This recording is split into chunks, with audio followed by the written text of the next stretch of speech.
I'm not Hef, and today I'm starting one of the hardest things in RuneScape. Hardcore Iron Man. Okay, I didn't exactly start today. You've missed a decent amount of things, so let me catch you up real quick. I'm not the most experienced or the most efficient player, so I was just killing chickens and cows for a while because I was scared of dying to the Dark Mages in Varrock. I was doing Dragon Slayer 2 for the first time on my main, so that's really the main reason I did this. I also did some other random skills, but I did eventually find a guide and really start grinding. I found this Iron Man efficiency guide by OSRS. It is super in-depth and super useful, and I definitely recommend it if you start your own Iron Man. I didn't follow it step by step exactly, but it was still super useful for me and saved a ton of hours. The first step a lot of people do when they start a hardcore Iron Man is to go to Winter Tut.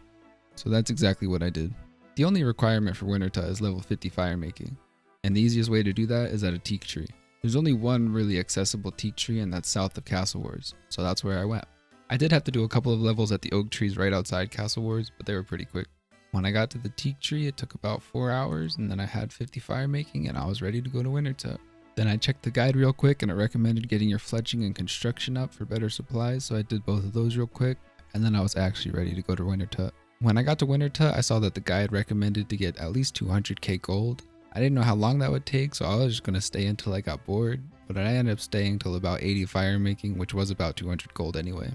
Here's what my loot tab looked like, plus about 216k I think, and I had a couple hundred of these fish instead of a couple thousand. I got a little unlucky with the Bruma torch and the warm gloves. I got 3 of each, which is kind of crazy, but I'm not complaining because one of the main things I want to do on this account is grind for pets. And I'm off to a great start, as you can see behind me. Just look at this guy, he's so cool. I'm so happy I got him. I really wish I was recording when I saw this drop, but I didn't even realize it was my drop at first. So it's fine. I'll definitely record the next drop, which will be the baby mole, most likely. I could go dry, who knows. But once I was done with Winter Tut, it was time to go to the Varrock Museum. The Varrock Museum is really important in early game because it can get you all the way to 9 Slayer and 9 Hunter really quickly, and those skills are super hard to train in the early game, they take forever.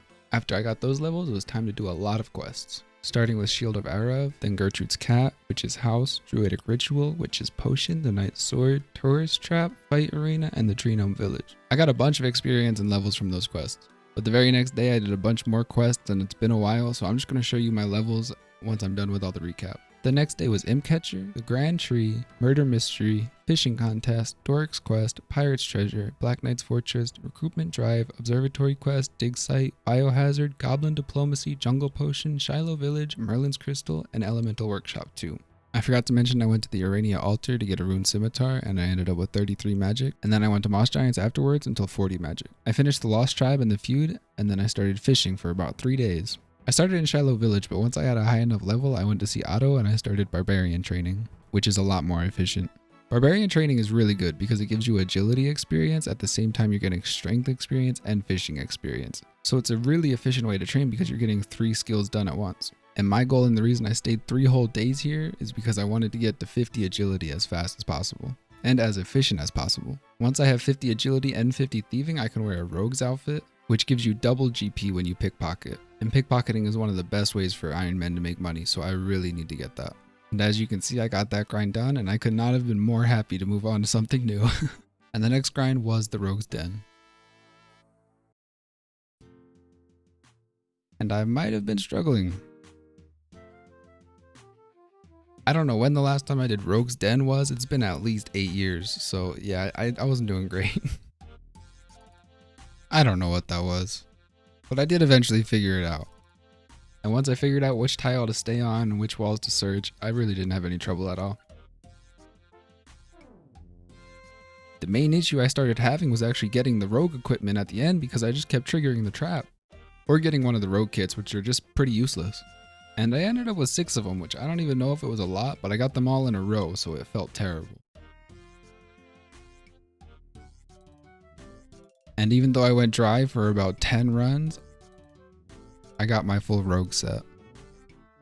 I also cooked all those trout and salmon while I was here, and I got all the way up to 60 cooking from that. With the full rogue's outfit, it was time to make my way to the desert and start pickpocketing bandits.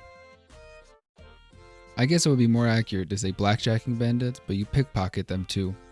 It's a pretty simple process. You just lure a bandit into this house, and then you knock him out with the blackjack and you pickpocket him twice. If you fail to knock out, the bandit will start attacking you, and you have to either disengage combat, or if you're quick enough, you can try to knock him out again, which will eliminate any downtime, which makes this great thieving experience and a lot of money. It is important to be careful though, because if you keep doing it, they will keep hitting you and you can get very low. But there is a bar just in the middle of town that sells wine, which heals you for a lot. This makes it so you never really have to go bank and you can just stay here forever. So I did this for a little bit and I got 51 to 59 thieving, and I got to almost 300k gold. But then I wanted to go back to doing some quests. So I finished Vampire Slayer, then the Golem, Shadow of the Storm, Priest in Peril, Creature of Frankenstein, Nature Spirit, Ernest the Chicken, Lost City, and then Fairy Tale Part 1. Since then I've been working on this video and just kind of been at Sand Crabs, where I got 64 strength, 59 attack, 50 defense, and 58 hit points. But I have done a couple other skills. 45 mining, 51 magic, and 40 smithing from mining iron ore outside the Ardoin Monastery, and then running to the bank and superheating the ores. And lastly, 77 thieving and almost a million cash stack, which is really nice. Which brings our final stats to looking like this. My current cash stack at 964k, and I thought you might want to know, I have almost 5k death runes from raising kittens. That's it for my recap. I hope to see you soon to join me for one of my favorite quests as a child, the Underground Pass.